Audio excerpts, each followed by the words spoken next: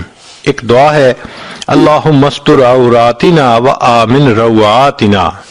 ایک دعا ہے، اللہم لا تشمت بنا الاعداء ولا الحاسدین۔ کبھی ذہن میں یہ اشکال پیدا ہوتا ہے کہ میں توبہ تو کر چکی ہوں مگر پرانی یادیں عذاب بن گئی ہیں۔ حضرت 6 سال گزر گئے، اس شخص کا خیال ذہن سے ہی نہیں جاتا، میں نماز پڑھنے کھڑی ہوتی ہوں مصلی پہ، مجھے اس وقت بھی اسی کا خیال آ رہا ہوتا ہے۔ بھائی، پرانی یادیں واقعی عذاب ہوتی ہیں اور اللہ ہی اس عذاب سے نجات دے سکتا ہے۔ اس کا طریقہ یہ ہے کہ آپ نماز کے بعد، تلاوت کے بعد یا 2 رکعت نفل پڑھ کے اللہ سے مدد مانگیں، اللہ رحمت کر دیجئے، اللہ کی رحمت کا معاملہ ہوگا، اللہ اس پوری میموری کو ہی ڈیلیٹ کر دیں گے، ماضی کی کوئی بات یاد ہی نہیں آتی۔ چنانچہ علماء نے لکھا ہے کہ توبہ قبول ہونے کی چند علامات ہیں، ان میں سے ایک علامت یہ ہے کہ اللہ تعالیٰ اس کو ماضی کی باتیں بھلا دیتے ہیں، خیال ہی نہیں آتا، کبھی اس کے بارے میں سوچ ہی نہیں جاتی۔ تو اگر توبہ قبول ہو جائے گی تو یہ میموری بھی آٹومیٹیکلی ڈیلیٹ ہو جائے گی۔ کبھی ذہن میں یہ خیال آتا ہے کہ کیا گناہوں کا اعتراف کرنا ضروری ہے کہ میں مانوں کہ میں نے گناہ کیے؟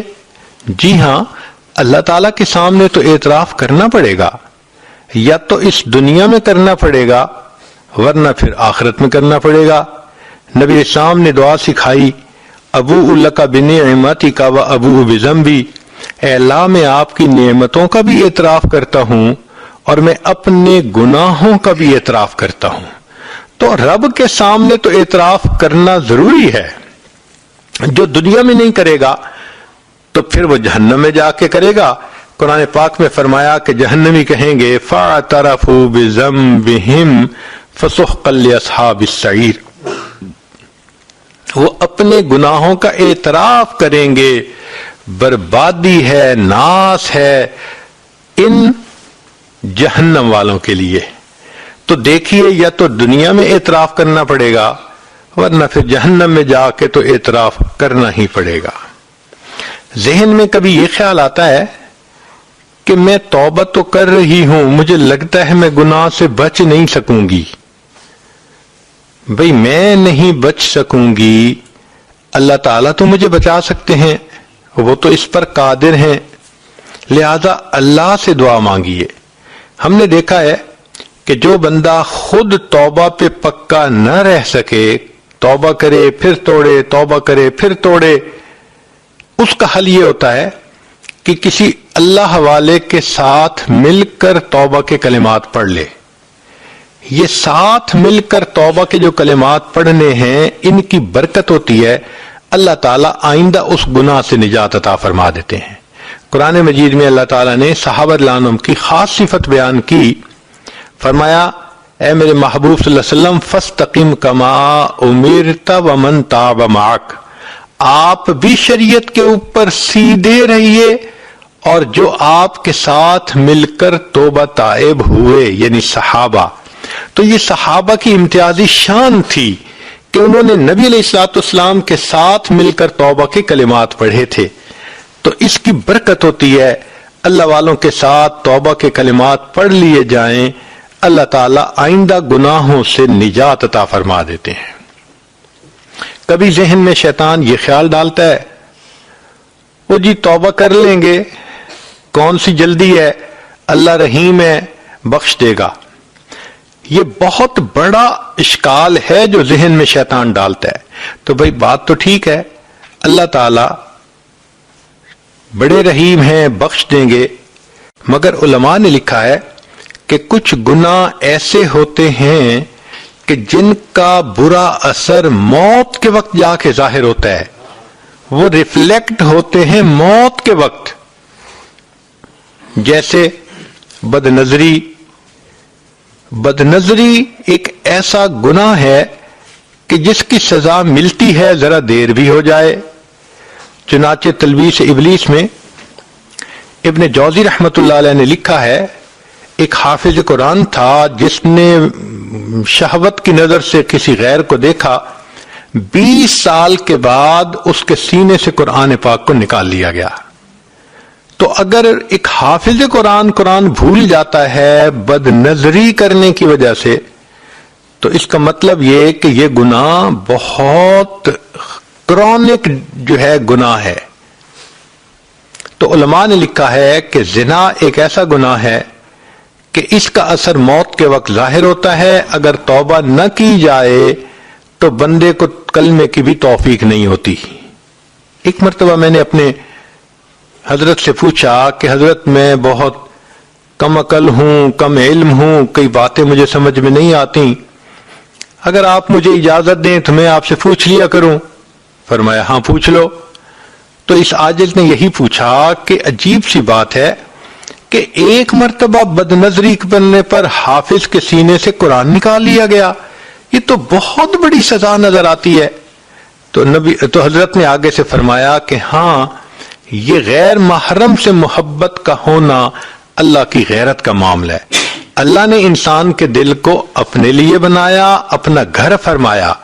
اب اس گھر میں جب کسی غیر کو ہم لاتے ہیں، بساتے ہیں، اللہ کو غیرت آتی ہے. آپ دیکھیں نا ذرا، آپ کا گھر ہے، آپ کی بیوی 2 بچے ساتھ رہ رہے ہیں، اب اس گھر میں کوئی اور غیر گھس آئے کہ جی میں نے یہیں رہنا ہے، تو آپ کا کیا حال ہوگا؟ کبھی برداشت نہیں کر سکیں گے. تو اگر ہمارے گھر میں کوئی غیر مرد گھسنے کی کوشش کرے، ہم سے برداشت نہیں ہوتا. یہ دل اللہ کا گھر ہے، اب اس دل میں اگر کوئی عورت کسی مرد کو گھسا لے تو پھر اللہ تعالیٰ کو غیرت آئے گی نا. یہ جو ہے نا غیر محرم سے میسیجز کرنا، فون پہ باتیں کرنا، غلط تعلق جوڑ لینا، یہ اللہ تعالیٰ کی غیرت اس پر بڑھتی ہے اور اس کا پھر انسان کو وبال ہوتا ہے. اس لیے ایک نصیحت کی بات یاد رکھنا کہ جب آپ کسی کو کہیں نا آئی لو یو تو 10 دفعہ سوچنا. اگر تو شرعی تعلق ہے، امی کو کہا، ابو کو کہا، خاوند کو کہا، بچے کو کہا، تو پھر تو ٹھیک ہے. لیکن اگر یہ غیر شرعی تعلق تھا اور آپ نے زبان سے کہہ دیا آئی لو یو، تو انتظار کریں کہیں ایسا نہ ہو کہ اللہ کہہ دے I do not love you. پھر کیا ہوگا؟ ان الفاظ کو کہتے ہوئے کئی مرتبہ انسان اللہ کی نظر سے گر جاتا ہے. اللہ نظروں سے گرا دیتے ہیں اس بندے کو اس لیے یہ 3 لفظ کہنے پہاڑ کی طرح مشکل نظر آتے ہیں کہ کسی کو کیسے کہیں آئی لو یو. حتیٰ کہ شرعی تعلق جہاں ہوتا ہے وہاں بھی کہتے ہوئے گھبرا رہے ہوتے ہیں، تو غیر شرعی تو پھر بات ہی کچھ اور ہے. اس لیے علماء نے لکھا ہے کہ اگر اس زنا کے گناہ سے زندگی میں توبہ نہ کی جائے تو موت کے وقت زبان پہ فالج ہو جاتا ہے اور انسان کلمہ پڑھنے سے قاصر ہو جاتا ہے، تو پھر ایمان سے محروم ہو کے موت آتی ہے. حدیث پاک میں ہے کتنے لوگ ہیں ساری زندگی ان کے نام مسلمانوں کی فہرست میں رہتے ہیں، موت کے وقت مسلمانوں کی فہرست سے ان کا نام نکال دیا جاتا ہے. تو اس لیے اس امید پہ نہ رہیں کہ اللہ کریم ہے بخش دیں گے. پتہ نہیں موت ایمان پہ آئے گی تو پھر بخشش کا مسئلہ ہے نا، اگر ایمان پہ ہی نہ آئی تو بخشش کیسی. ایک ذہن میں یہ اشکال ہوتا ہے، میں نے گناہ سے توبہ کی اور میں نے 1 مہینہ گناہ نہیں کیا، پھر بس شیطان نے بہکا دیا، میں پھر گناہ کر بیٹھی، تو کیا پہلی توبہ ٹوٹ گئی؟ سنیں، پہلی توبہ نہیں ٹوٹی، وہ تو قبول ہو چکی. ہاں اب اگر گناہ ہو گیا تو اس نئے گناہ پر نئی توبہ کرنی پھر ضروری ہو گئی. کبھی ذہن میں یہ آتا ہے کہ ایک گناہ کرتے ہوئے میں دوسرے گناہ سے توبہ کر سکتی ہوں.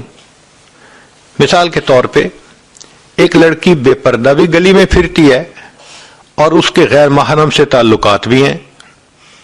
اب وہ کہتی ہے ٹھیک ہے میں غیر محرم سے تعلقات تو ختم کر دیتی ہوں مگر میں بھی پردہ نہیں کر سکتی. تو کیا ایک گناہ کرتے ہوئے دوسرے گناہ سے توبہ کر سکتی ہے؟ جواب جی ہاں کر سکتی ہے. فوراً توبہ کرے، اس کی برکت سے اللہ تعالیٰ اس پہلے والے گناہ سے بھی توبہ کی توفیق عطا فرما دیں گے. ذہن میں یہ خیال آتا ہے کہ میں نے تو پچھلے 15 سال سے نماز قضا کی، روزے بھی نہیں رکھے، 10 دن جو ہوتے ہیں عورتوں کے خاص جن کو قضا کرنا ضروری ہوتا ہے، تو میں کیا کروں؟ بھائی اگر آپ نے 1 لاکھ پاؤنڈ قرضہ لیا، اب اس کو لوٹانا پڑ گیا ہے اور ابھی آپ کے پاس نہیں، تو آپ اس کے سے قسطیں بنوا لیتی ہیں، انسٹالمنٹس بنوا لیتی ہیں کہ جی میں آپ کو 1000 ہر مہینے دیا کروں گی. تو جس طرح قسطیں بن جاتی ہیں اس طرح آپ اللہ تعالی کے سامنے نمازوں روزوں کی قسطیں بنائیں. کیسے؟ روزانہ کی 5 نمازیں قضا پڑھا کریں، ہر روز 5 نمازیں، تو 15 سال کی اگر قضا ہیں تو 15 سالوں میں ٹوٹل اماؤنٹ پوری ہو جائے گی. اور اگر اس دوران موت آ گئی تو ہم نے دیکھا ہے کہ جو لوگ انسٹالمنٹس دینی شروع کر دیتے ہیں تو کمپنیز والے ان کے ساتھ نرمی کرتے ہیں کہ اس نے واقعی بھئی اب پیسے دینے شروع کر دیے. تو جو بندہ انسٹالمنٹس دینی شروع کر دے گا اگر موت بھی آ گئی ہم امید کرتے ہیں اللہ قیامت اس دن اس کے ساتھ آسانی فرمائیں گے. ایک بندہ کہتا ہے میں نے غیبت کی، تو بھئی غیبت کی اللہ رب العزت سے بھی معافی مانگنی پڑتی ہے اور غیبت کی اس بندے سے بھی معافی مانگنی پڑتی ہے جس کی غیبت کی گئی ہو. اب اس کا طریقہ یہ ہے کہ اس سے بھی معافی مانگیں اور اللہ تعالی سے بھی معافی مانگیں. معافی مانگتے ہوئے اس کو تفصیل بتانا ضروری نہیں ہے کہ میں نے کیا کیا کہا، یوں کہیں گی تو دشمنی بن جائے گی. بس اتنا کہیں کہ جی آپ کے حقوق ہیں میرے اوپر، میں پورے نہیں کر سکی، آپ مجھے معاف کر دیں. شریعت کہتی ہے اس نے معاف کر دیا تو بھی معاف، اگر وہ سن کے بات مسکرا پڑی تو بھی معاف ہو گیا، اگر اس نے کہا کوئی بات نہیں تو بھی معاف. تو دنیا میں معافی مانگنا آسان. اگر کوئی کہے جی میں نے چوری کی کیا کروں؟ بھئی جس کا مال چوری کیا اس کو مال واپس کرو. ہو جی وہ تو بندہ ہی فوت ہو گیا، بھئی اس کے ورثاء کو واپس کرو.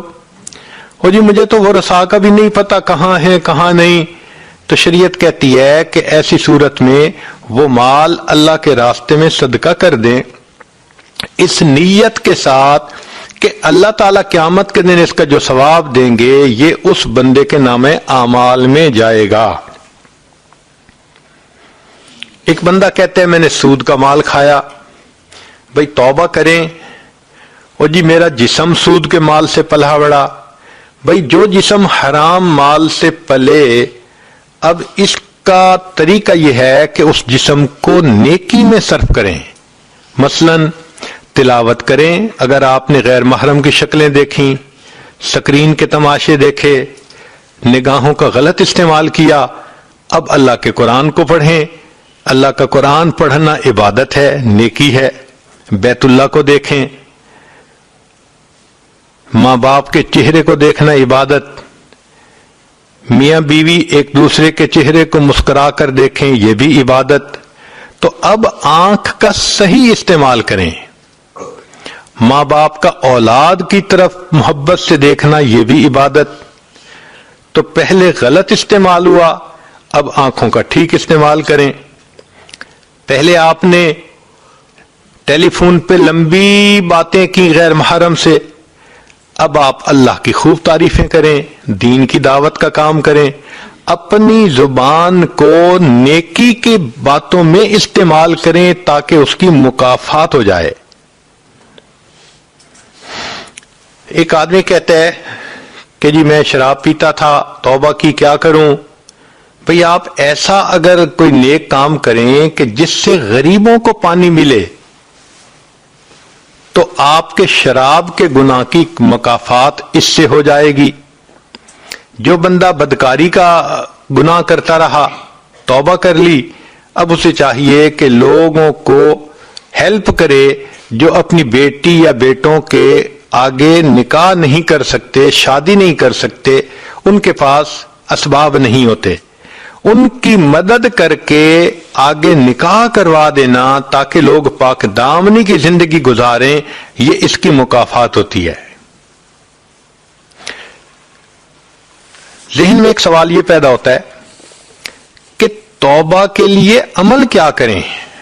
سیدنا صدیق اکبر نبی علیہ الصلوۃ والسلام سے ایک حدیث روایت کی ہے، فرماتے ہیں ما من رجل یذنب ذنبا ثم یقوم فیتطہر ثم یصلی رکعتین ثم یستغفر اللہ غفر اللہ لہ۔ اگر کوئی بندہ گناہ کر بیٹھے، اس کو چاہیے کہ وضو کرے، پھر 2 رکعت صلاۃ الحاجت پڑھے اور پھر استغفار کرے، اللہ تعالیٰ اس کے گناہوں کو معاف فرما دیتے ہیں۔ آخری بات، ذہن میں یہ بات آتی ہے کہ انسان اگر توبہ کرے تو کس کیفیت کے ساتھ توبہ کرے، یہ سب سے اہم نقطہ ہے، کیونکہ جتنا گڑ گڑا کے عاجزی سے، زاری سے اللہ تعالیٰ کے سامنے فریاد کریں گے، اتنا جلدی اللہ تعالیٰ توبہ کو قبول فرما لیں گے۔ چنانچہ وہب بن منبہ رحمۃ اللہ علیہ ایک بزرگ گزرے ہیں، پہلے عیسائی تھے، پھر کلمہ پڑھ کے مسلمان ہو گئے۔ تو ان کا یہ واقعہ ہے، انہوں نے بتلایا کہ بنی اسرائیل میں ایک نوجوان تھا جو بہت بدکاری کرتا تھا، بستی والے تنگ آ گئے تھے، حتیٰ کہ انہوں نے سوچا کہ اب اگر اس نے بدکاری کی تو ہم اس کو پہلے تو ٹھکائی کریں گے، مار پیٹ کریں گے، پھر اس کو دھکے دے کر شہر سے نکال دیں گے، یہ یہاں رہنے کے قابل نہیں۔ وہ کچھ عرصہ تو گناہ سے بچا رہا اور بالآخر اس نے پھر وہی گناہ کر لیا۔ بستی والوں نے خوب پٹائی کی اور اس کو ذلیل و رسوا کر کے دھکے دے دے کے شہر سے باہر نکال دیا۔ اس زمانے میں شہر چھوٹے ہوتے تھے تو شہروں کے گرد 4 دیواری بنی ہوتی تھی۔ شہر کے دروازے کے سامنے ویرانہ سا تھا جہاں چند درخت تھے۔ وہ نوجوان وہاں جا کے رہنے لگا، نہ کھانا تھا، نہ پینا تھا، نہ رہنے سونے کی کوئی جگہ تھی۔ اس دوران لگتا ہے کہ اس کو بخار آ گیا۔ بیماری بھی ہو اور دوائی نہ ہو تو بیماری ایگریویٹ ہو جاتی ہے، یا موسم اگر سخت زیادہ ہو، زیادہ سردی ہو تو بیماری اور بڑھ جاتی ہے۔ اس کے ساتھ بھی کوئی ایسا ہی معاملہ ہوا، حتیٰ کہ اس کی موت کا وقت آ گیا۔ اب جب اس کی موت کا وقت آ گیا تو ذرا پورا واقعہ سنیے کہ معاملہ ہوا کیا. کان فی زمن موسیٰ علیہ الصلوۃ والسلام شاب عاتن. موسیٰ علیہ السلام کے زمانے میں ایک نوجوان تھا جو سرکش تھا، مسرف علی نفسہ، اپنی جان پہ بڑا ظلم کرتا تھا. فاخرجوہ من بینہم لسوء فعلہ، چنانچہ بنی اسرائیل والوں نے اس کو اس کی بدکاری کی وجہ سے بستی سے نکال دیا تھا. فحضرت الوفات فی خربت علی باب البلد، شہر کے دروازے کے سامنے اس ویرانے میں بالآخر اس کو موت کا وقت آ گیا. فاوحى اللہ تعالی الی موسیٰ علیہ السلام، اللہ تعالیٰ نے موسیٰ علیہ السلام کی طرف وحی نازل فرمائی اور کہا کہ اے میرے پیارے پیغمبر علیہ السلام، ان ولی من اولیائی حضرہ الموت، میرے اولیاء میں سے ایک ولی کو موت آ گئی ہے. فاحذرہ، آپ جائیے، وغسلہ، اس کو غسل دیجئے، وصلی علیہ، اور اس کا نماز جنازہ پڑھیے. اللہ اکبر! اتنا بدکار قسم کا نوجوان، اور اللہ اس کے بارے میں وحی نازل فرماتے ہیں موسیٰ علیہ السلام کو کہ میرے اولیاء میں سے ایک ولی کی موت آ گئی ہے. اللہ تیری رحمت پہ قربان جائے. آپ کی رحمت کی ایک نظر پڑتی ہے، بندے کے گناہ نیکیوں میں تبدیل ہو جاتے ہیں. آپ فاسق فاجر کو چاہیں تو ایک لمحے میں اپنا ولی بنا سکتے ہیں. اللہ رب العزت نے موسیٰ علیہ السلام کی طرف یہ نازل فرمائی کہ فاحذرہ، اب آپ اس کے پاس جائیے، وغسلہ، اور اس کو غسل دیجئے، وصلی علیہ، اور اس کا نماز جنازہ پڑھیے، وَقُلْ مَنْ كَسُرَ إِسْيَانُهُ، اور اعلان کر دیجئے بنی اسرائیل میں کہ جس شخص کے گناہ بہت زیادہ ہوں، یحضر جنازتہ، وہ آ کر اس شخص کا نماز جنازہ پڑھ لے، لِأَغْفِرَ لَهُمْ، میں جنازہ پڑھنے والوں کے بھی گناہ کو معاف کر دوں گا. اللہ اکبر کبیرہ. جب موسیٰ علیہ السلام پر یہ وحی اتری تو فنادا موسیٰ علیہ السلام فی بنی اسرائیل، موسیٰ علیہ السلام نے بنی اسرائیل میں اعلان کروا دیا، لوگوں، اللہ کے اولیاء میں سے ایک ولی کی وفات ہوئی، جو جنازہ پڑے گا زندگی کے سارے گناہ معاف ہوں گے. فکثر الناس، چنانچہ بنی اسرائیل کے لوگ بہت کثرت کے ساتھ وہاں آ گئے. فلما حضروہ، جب وہ وہاں آئے، عرفوہ، انہوں نے اس نوجوان کو پہچانا. فقالو، کہنے لگے، یا نبی اللہ، اے اللہ کے نبی علیہ الصلوۃ والسلام، ھذا ھو الفاسق، یہ تو وہی فاسق و فاجر شخص ہے، الذی اخرجناہ، جس کو ہم نے بستی سے نکال دیا تھا ذلیل و رسوا کر کے. فتعجب موسیٰ من ذالک، موسیٰ علیہ السلام اس بات پہ بڑا تعجب کرنے لگے کہ بات تو لوگوں کی بھی ٹھیک ہے. جب انہوں نے یہ کہا، فأوحى اللہ الیہ، اللہ نے موسیٰ علیہ السلام کی طرف وحی نازل فرمائی، صدقوا وہم شہدائی، الا انہ لما حضرتہ الوفات فی ہذہ الخربۃ نظر یمنۃ و یسرۃ. یہ لوگ موسیٰ علیہ السلام ٹھیک بات کر رہے ہیں، بندہ تو یہ وہی ہے، مگر معاملہ یہ ہوا کہ اس بدکار نوجوان کو جب اس ویرانے میں موت کا وقت آ گیا، نظر یمنۃ و یسرۃ، اس نے اپنے دائیں طرف دیکھا، اپنے بائیں طرف دیکھا، فلم یرا حمیما ولا قریبا، کوئی دوست اس کا پاس نہیں تھا، کوئی رشتہ دار اس کا پاس نہیں تھا، یہ تنے تنہا تھا. اس وقت اس نے مجھے پکارا، اللہ کوئی میرا یار ہوتا جو یاری کرتا، دلدار ہوتا دلداری کرتا، اللہ میری ماں میرے پاس ہوتی، میرے سر پہ شفقت کا ہاتھ رکھتی، میری بیوی میرے پاس ہوتی، وہ اللہ مجھے تسلیاں دیتی. میرا تو دنیا میں کوئی بھی میرے پاس نہیں، اللہ میں اکیلا ہوں. اللہ فرماتے ہیں، ورعا نفسہ وحیدتن غریبتن، اور اس نے اپنے آپ کو دیکھا دھتکارا ہوا ہے، اکیلا ہے ذلیلتن، ذلت کے حال میں ہے، منکسرتن، اور اس کا دل ٹوٹا ہوا تھا۔ اور سچی بات تو یہ ہے جس کا دل ٹوٹتا ہے پروردگار اس کو رحمت کی نظر سے دیکھتے ہیں۔ چنانچہ اس حال میں اس نوجوان نے اللہ سے یہ دعا مانگی، فرفع بصرہ الیہ، اس نوجوان نے آسمان کی طرف نگاہ کر کے یہ کہنے لگا، الہی عبد من عبادک، اللہ تیرے بندوں میں سے میں بھی تو ایک بندہ ہوں، اللہ میں گناہ کر کے کوئی بندوں کی لسٹ سے تو نہیں نہ نکلا، نیکوں کی لسٹ سے تو میں نکل گیا، مگر گناہگار ہوں، بندہ تو میں آپ ہی کا ہوں نا۔ یہ تو ایسے ہی ہے کہ جیسے ایک بیٹا نافرمان بن جائے اور پھر وہ ماں کو مناتے ہوئے کہنے لگے، امی اگرچہ میں بڑا بدکار ہوں، بیٹا تو آپ ہی کا ہوں، وہ بیٹے کی فہرست سے تو خارج نہیں نہ ہو سکتا، وہ بیٹے والی محبت تو ماں کو بیٹے سے ہوتی ہے۔ اس بندے نے بھی اللہ کی رحمت کو اسی طرح پکارا، اللہ میں بڑا گناہگار ہوں، خطا کار ہوں، مگر عبد من عبادک، اللہ آپ کے بندوں میں سے ایک بندہ ہوں، میرے مولا مجھ پر رحمت کی نظر فرما دیجئے۔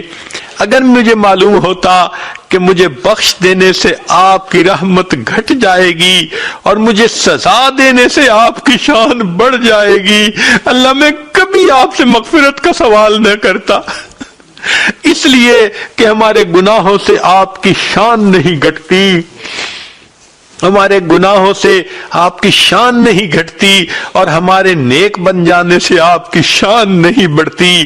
اللہ آپ تو بہت بلند ہیں، اور اللہ آپ نے موسیٰ علیہ السلام کی طرف یہ پیغام بھی بھیجا ہے، انی انا الغفور الرحیم، کہ میں بڑا غفور اور بڑا رحیم ہوں۔ اے اللہ جب آپ نے یہ پیغام بھیج دیا، فلا تخیب رجائی، اللہ میری امیدوں کو ناکام نہ کرنا۔ یا موسیٰ، اے موسیٰ علیہ السلام، افکان یحسن بی ان اردہ وہو غریب علی ہذہ الصفۃ، کیا مجھے یہ بات اچھی لگتی تھی کہ میں اس کی دعاؤں کو رد کر دیتا جبکہ وہ اس حال میں تھا، وقد توسل الی بی، اور اس نے میری رحمتوں کا واسطہ دے دے کر مجھ سے دعائیں کی، وتضرع بین یدی، میرے سامنے خوب آنسو بہائے، خوب گڑ گڑایا، وعزتی، اے موسیٰ علیہ السلام مجھے اپنے عزت و جلال کی قسم ہے، لو سالنی فی المذنبین من اہل الارض جمیعا لوہبتہم لہ لذل غربتہ، کہ اگر اس وقت وہ نوجوان پوری دنیا کے گناہگاروں کی بخشش کا مجھ سے سوال کرتا، میں پروردگار ساری دنیا کے گناہگاروں کو بخش دیتا۔ اللہ آپ کتنے کریم ہیں، کتنے مہربان ہیں۔